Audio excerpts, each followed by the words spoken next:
A public inquiry opens into a contaminated blood scandal which has been described as the worst in the history of the NHS.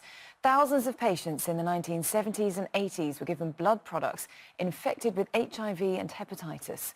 Almost 3,000 are known to have died. Nick Dixon is outside the inquiry in central London, which starts later this morning. Good morning to you, Nick. And victims and their families have waited decades for answers, haven't they?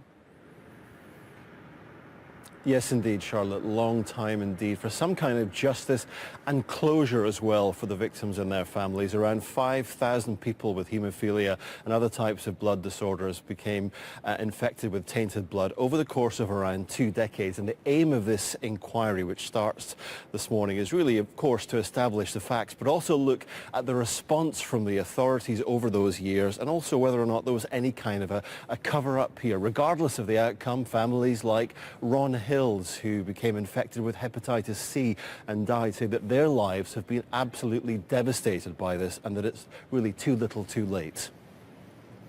It's heartbreaking. You can't really put into words the devastation that you feel. The ripple of contaminated blood has just gone through our whole family onto each generation, because my children have lost their father.